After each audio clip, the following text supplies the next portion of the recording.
Long ago, Aesop, a famous storyteller and writer of Aesop's fables, once said, "Every truth has two sides. It is as well to look at both before we commit ourselves to either."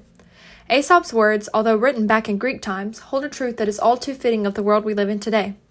There are very few things that exist with only one side. Ideas, cultures, stories, and all other things of the like have multiple sides to them. This is also the case with people. In most cases, the term two-faced is used to negatively describe somebody.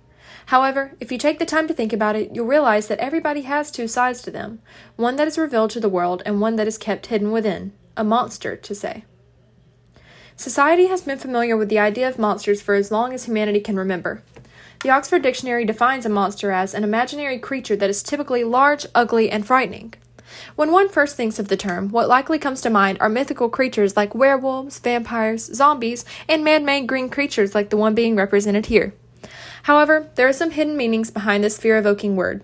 In works such as Jeffrey Cohen's Monster Culture and Mary Shelley's Frankenstein, we are introduced to the idea that monsters are found not only in horror stories, but within those that surround us in day-to-day life.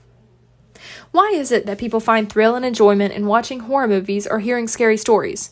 What is it that has kept the horror genre alive for so many generations?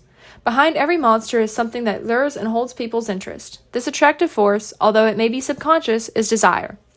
In Thesis 6 of Monster Culture, Cohen says the linking of monstrosity with the forbidden makes the monster all the more appealing as a temporary egress from restraint.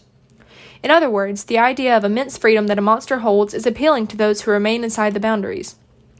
The monster gets to roam freely and live as it wants, while others are trapped within the norms of society. There are ways, however, that people escape this societal claustrophobia. One of the most common ways is through popular pastime known as gaming. In video games such as The Sims, Dungeons & Dragons, Grand Theft Auto, and many others, people get to live these desires of total freedom and control. In many cases, individuals use methods such as these to contain the monsters within themselves. So how does this all relate to Frankenstein and his creature, who you can see is starting to come along pretty nicely on my face? Well, even though this monster does not in any way resemble a human, it is theorized by some that he is just a living representation of the aforementioned hidden side of Dr. Frankenstein. Although it is not blatantly obvious at first, as the story is carried out, it becomes perspicuous that Victor and the creature are one and the same. For example, Victor was deprived of motherly love because of his mother's untimely death. He was very young when the scarlet fever claimed her, so all he could do was mourn her death, saying, "She died calmly. It is so long before the mind can persuade itself that she whom we saw every day and whose every existence appeared a part of our own can have departed forever, and the sound of a voice so familiar and dear to the ear can be hushed, never more to be heard." When the creature was first brought to life, Victor, his creator and essentially father, abandoned him. The creature, who basically had the mind of a child at the time, was left to figure out the world for himself. He did not receive the parental warmth and support that most get as they mature. This lack of parental love made it difficult for both Victor and the creature to experience true happiness. It caused the doctor to turn strictly to a life of science and the creature to seek constant revenge on Victor and the rest of humanity.